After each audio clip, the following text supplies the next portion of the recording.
दोस्तों नमस्कार। दोस्तों मैं बिमल शाही आप सभी लोगों का अपने चैनल में स्वागत करता हूं और उम्मीद करता हूं कि आप लोग सब लोग स्वस्थ होंगे एवं मस्त होंगे। सभी राष्ट्रवादियों और सनातनियों से ये निवेदन रहेगा कि आप लोग मेरे चैनल को सब्सक्राइब कर लीजिए और वीडियो को लाइक एवं शेयर भी कीजिए।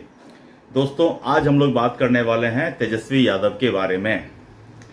जी हाँ दोस्तों, पिछले 2-3 दिन से तेजस्वी यादव काफ़ी चर्चा में रह रहे हैं, काफ़ी न्यूज़ में रह रहे हैं।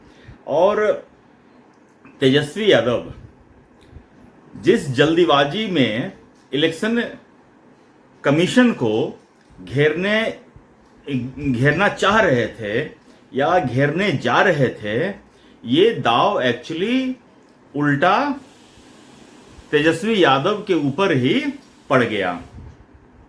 दोस्तों कल तेजस्वी यादव ने एक प्रेस कॉन्फ्रेंस किया था। प्रेस कॉन्फ्रेंस में तेजस्वी यादव ने इलेक्शन कमीशन का वेबसाइट ओपन किया, कोई एप्लीकेशन था उसको ओपन किया और उसके ऊपर अपना एपिक नंबर डाला। एपिक नंबर डालते ही उनका डिटेल नहीं आया, तो तेजस्वी यादव ये आरोप लगाने लगे कि देखिए मेरा ही नाम चुनाव आयोग ने एसआईआर के लिस्ट से काट दिया। अब जब उनका नाम कट गया तो बवाल मचना ही था। तेजस्वी यादव ने चुनाव आयोग पर तरह तरह के आरोप लगा दिए कि देखिए जब मेरा ही नाम काट दिया है तो और बाकियों का चुनाव आयोग ने क्या क्या किया होगा, ये देखने वाली बात है। तेजस्वी यादव ने यह भी आरोप लगाया कि जब उनका नाम ही वोटर लिस्ट से काट दिया गया तो वो चुनाव कैसे लड़ेंगे। दोस्तों जब ये प्रेस कॉन्फ्रेंस चल रहा था तो तेजस्वी यादव के साथ उनके पार्टी के बड़े बड़े लोग भी थे जो तेजस्वी यादव से 1000 गुना समझदार, काबिल और पढ़े लिखे हैं। टीवी पर आकर आरजेडी का पक्ष भी रखते हैं और वो सब हंस रहे हैं।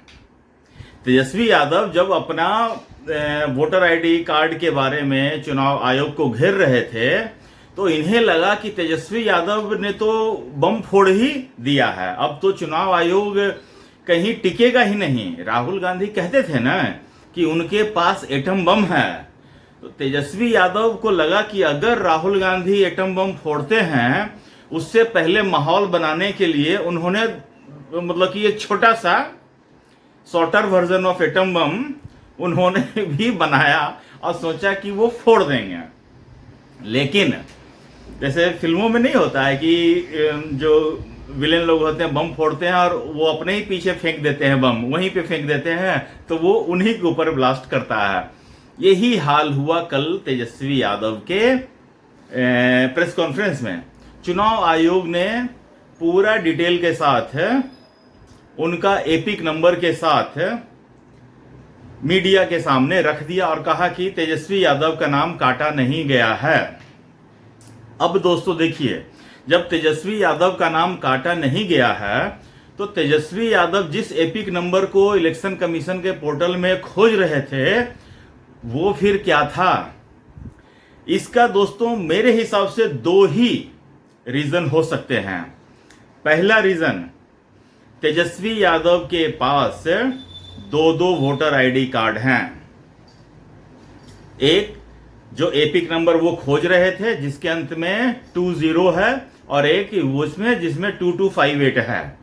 तो 2258 है जो इलेक्शन कमीशन के वेबसाइट पर, एप्लीकेशन पर दिख रहा है, लेकिन जो दूसरा है वो नहीं दिख रहा है। इसका 2 कारण हो सकते हैं, या तो वो डुप्लीकेट है या फिर उसे फ्रॉड तरीके से बनाया गया है। एपिक नंबर 10 डिजिट का होता है और दूसरा वाला 10 डिजिट का नहीं है। तो तेजस्वी यादव के पास अब देखिए जो उन्होंने चुनावी हलफनामे में कल पटना के डीएम ने भी आकर बोला है कि तेजस्वी यादव का जो एपिक नंबर है वो जो एसआईआर के बाद फर्स्ट ड्राफ्ट में जो नाम है वो वही एपिक नंबर है जो उन्होंने अपना 2020 के हलफनामे में एफिडेविट में भरा था। तो जब आप भरे हैं एक एफिडेविट में एक एपी कार्ड नंबर और खोज रहे हैं दूसरा एपी कार्ड नंबर, ये तो बहुत बड़ी मूर्खता आपने दिखा दी तेजस्वी यादव। दोस्तों, किसी को कम ज्ञान होना कोई बड़ी बात नहीं है, किसी को ज्यादा ज्ञान होना ये भी कोई बड़ी बात नहीं है, लेकिन आदमी की समझदारी किसमें होती है कि हम अपना अधूरा ज्ञान, अज्ञानता को दुनिया के सामने एक्सपोज न करें। लेकिन तेजस्वी यादव के ऊपर जो इल्जाम लगता है कि वो मैट्रिक फेल हैं, नोमा फेल हैं, ये हैं, वो हैं, कल तेजस्वी यादव ने उसके ऊपर ठप्पा लगा दिया। उन्होंने ये साबित कर दिया कि न सिर्फ हम मैट्रिक फेल हैं, हम में समझदारी भी नहीं है। अगर तेजस्वी यादव में थोड़ा सा भी समझदारी होता तो वो भरी सभा में अपनी मूर्खता का परिचय नहीं देते, और उनके अगल बगल जो लोग बैठे हुए थे, तेजस्वी यादव के इतने बीएलओ हैं, किसी ने उनको जानकारी नहीं दी कि भैया प्रेस कॉन्फ्रेंस मत कीजिए, आपका नाम है, आप फंस जाएंगे। सब लोगों ने तेजस्वी यादव को झाड़ पे चढ़ाया कि भैया ये तो आपका नाम ही नहीं है, ये तो ब्लंडर मिस्टेक है चुनाव आयोग से, और आप फटाफट प्रेस कॉन्फ्रेंस कीजिए, आप तो पूरा इंडिया अलायंस में छा जाएंगे। राहुल गांधी बम फोड़े इससे पहले आप एक बम फोड़ दीजिए। तो आजकल देश में बम फोड़ने का एक नियम बन गया। उधर पाकिस्तान धमकी देता है कि हम बम फोड़ देंगे, इधर राहुल गांधी कहते हैं कि मेरे पास भी एटम बम है। बताइए भला, जबकि भारत स्वयं एक परमाणु संपन्न देश है, वहां पर राहुल गांधी अलग एक माथा पे टोकरी लेके एटम बम लेके घूम रहे हैं कि हम फोड़ देंगे। तेजस्वी यादव अलग घूम रहे हैं। हालांकि कल राजनाथ सिंह ने राहुल गांधी को कहा कि अगर आपके पास एटम बम है तो उसका परीक्षण कर लीजिए, कहीं ऐसा ना हो कि बरसात के मौसम में वो फुस हो जाए। तो राहुल गांधी को भी ये चाहिए कि अगर उन्होंने एटम बम तैयार कर लिया, अपने आलू से सोना बनाने वाला टेक्नोलॉजी की मदद से उन्होंने कोई अगर परमाणु बम बना लिया है, तो टेस्टिंग कर लीजिए। अभी समय भी है, मौका भी है, माहौल भी है, चुनाव भी है, कर लीजिए। बाद में फिर अब बिहार के चुनाव के बाद 6 महीना बाद कीजिएगा कि ये तो चीटिंग हो गया। तो ऐसा राहुल गांधी नहीं होता है। ऐसा करने पर स्वीकार्यता आपके कांग्रेस में, विद इन कांग्रेस मिल सकती है, लेकिन पैन इंडिया इस तरह से आपको एक्सेसिबिलिटी नहीं मिलेगी। गजब बेइज्जती है। यही तेजस्वी यादव ने भी किया। तेजस्वी यादव ने सोचा कि हम चुनाव आयोग को दबाव में ले लेंगे। चुनाव आयोग के ऊपर फटाफट प्रेस कॉन्फ्रेंस करके उन्होंने अपना फ्रॉड वाला एपिक नंबर दिखाया और बोला कि देखिए हमारा तो नाम इसमें है ही नहीं, और अपने माध्यम से उन्होंने ये साबित करने का कोशिश किया कि जो 65 लाख नाम कटे हैं उनमें देखिए मेरा नाम काट दिया। बिहार के इतने मतलब कितने बड़े नेता, उनका नाम काट दिया। चुनाव आयोग की इतनी हिम्मत है। बिहार के एकमात्र मतलब कि सूर्यवंशी खानदान के पुत्र तेजस्वी यादव, तो तेजस्वी यादव को लोग कहते हैं, कल टीवी पर मैं देख रहा था, जेडीयू के प्रवक्ता आरजेडी के प्रवक्ता से पूछ रहे हैं कि बताइए बड़ा भाई छोटा भाई कौन है। तो उस परिवार में इतना कंफ्यूजन है कि कौन बड़ा भाई है कौन छोटा भाई है ये नहीं पता है तेजस्वी यादव को। तो उनको ये कैसे पता चल सकता है कि कौन सा एपी कार्ड उन्होंने हलफनामे में डाला और कौन सा एपी कार्ड लेकर उनको प्रेस कॉन्फ्रेंस करना है। गजब बेइज्जती है।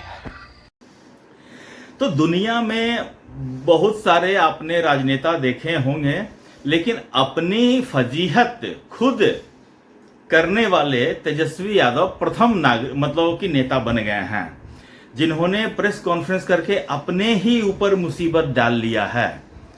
उन्होंने हलफनामे में दिखाया एक एपिक नंबर और प्रेस कॉन्फ्रेंस कर रहे हैं दूसरे एपिक नंबर से। ये बिल्कुल लोगों की आंखों में धूल झोंकने वाला है। और उसके बाद जब चुनाव आयोग ने उनको एक्सपोज कर दिया, उसके बाद तेजस्वी यादव एक शालीन नेता का क्या होता कि वो अपने प्रवक्ताओं को या अपने जो भी आसपास लोगों के है उनको डांटते कि तुम लोगों ने मेरे को सही से बताया नहीं, बताओ इतनी भारी बेइज्जती मेरी हुई है। उसके बाद तेजस्वी यादव शाम को गलथेथरी कर रहे हैं वो कह रहे हैं कि मेरा एपिक नंबर ही बदल दिया है। अगर 2020 का एफिडेविट सामने नहीं आता तो ये तो साफ गेम खेल गए होते कि एपिक नंबर बदल दिया है, चुनाव आयोग ने जल्दीबाजी में फिर से फाइल अपलोड किया है और मेरा एपिक नंबर बदल दिया है। जबकि उन्होंने 2020 के अपने हलफनामे में, चुनावी हलफनामे में वही एपिक कार्ड का यूज किया है जो कल चुनाव आयोग ने दिखाया है। तेजस्वी यादव जो दिखा रहे हैं वो तो फर्जी है। तो मेरे ख्याल से तेजस्वी यादव के ऊपर दो तरह के केस होने चाहिए। एक तो फर्जी वोटर आईडी कार्ड रखने का केस, इसका मतलब वो जो वोटर आईडी कार्ड है वो चुनाव आयोग के पास रजिस्टर्ड ही नहीं है। दोस्तों, मैं भी बिहार का वोटर हूं, मैं भी अपना जो एसआईआर के बाद अपना नाम एपिक नंबर से खोजा तो मेरा नाम उसमें दिखा। मैंने अपनी वाइफ का खोजा तो उसका भी दिखा।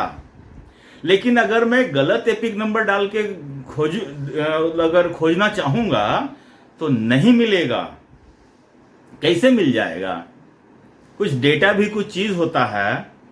अब तेजस्वी यादव इतने मूर्ख हैं कि उनको यही नहीं पता है कि अगर उनको दिखाना ही था तो कुछ वैलिड प्रूफ दिखाते, कोई और कार्यकर्ता को पकड़ लेता कि जिसका नाम कटा है। लेकिन दोस्तों, 4 दिन से चुनाव आयोग ने अपना डेटा को ऑनलाइन कर रखा है, लेकिन एक भी शिकायत अब तक वैलिड नहीं आ पाया है कि हाँ कोई आदमी जिंदा है या कोई आदमी वही है, उनका नाम काट दिया गया है।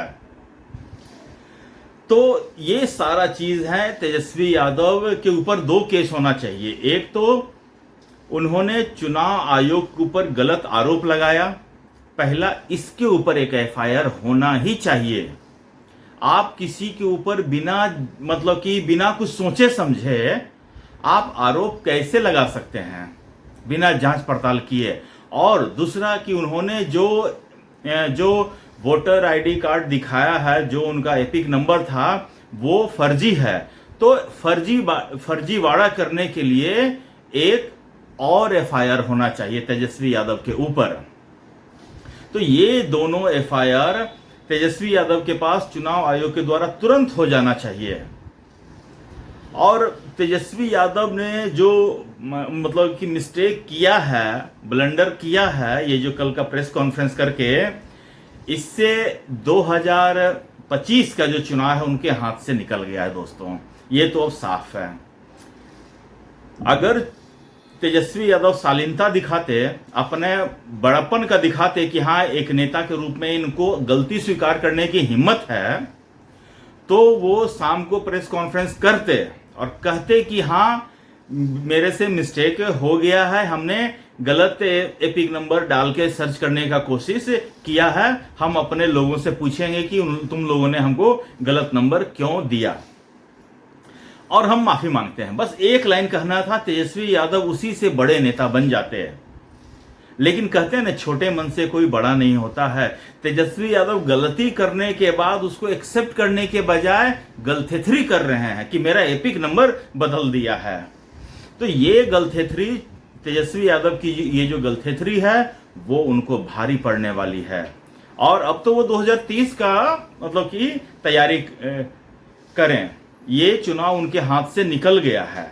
अब आप मतलब कि जेडीयू को और बीजेपी को विजयी का माला पहना देना चाहिए। हमको लगता है कि चुनाव नहीं कराना चाहिए, सीधा शपथ ग्रहण होना चाहिए और उनको बोलना चाहिए तुम अब 2030 का तैयारी करो। तो दोस्तों, ये पूरा इंडी अलायंस का यही नेचर है। किसी भी संवैधानिक संस्थाओं को ये दबाव में लाने का कोशिश करते हैं, चाहे वो उपराष्ट्रपति का हो, चाहे वो चुनाव आयोग हो, चाहे वो कोर्ट हो, चाहे वो सीबीआई हो, ईडी हो, आईबी हो, हर इनकम टैक्स हो, हर किसी को अपने इस तरह के प्रपंच से दबाव में लाने का कोशिश करते हैं। लेकिन जैसा कि चुनाव आयोग ने कल कहा कि तेजस्वी यादव की इस तरह की गीदड़ भभकियों से हम डरने वाले नहीं हैं, और उन्होंने अपने अधिकारियों से भी कहा कि किसी भी तरह से इन लोगों से डरने की कोई जरूरत नहीं है। और जो सही काम है वही काम हम लोग करेंगे। अब तेजस्वी यादव के बाद इनका जो सुप्रीम कोर्ट में जो चल रहा है केस कि एसआईआर को रुकवा दें, इनका पक्ष और भी कमजोर हो गया है। सुप्रीम कोर्ट ने कहा कि आप 15 ऐसे लोगों का नाम लाकर दीजिए। अभी तक एक भी रिक्वेस्ट नहीं गया, मैंने किसी का भी नहीं देखा है कि जो कह रहे हैं कि मेरा नाम काट दिया गया है। तो अब तो ये खत्म, टाटा बाय बाय 2025 का इलेक्शन। तो दोस्तों, मुझे आज के लिए इतना ही कहना था। आप लोग अपना ख्याल रखिए, स्वस्थ रहिए, मस्त रहिए। तब तक के लिए नमस्कार, बाय।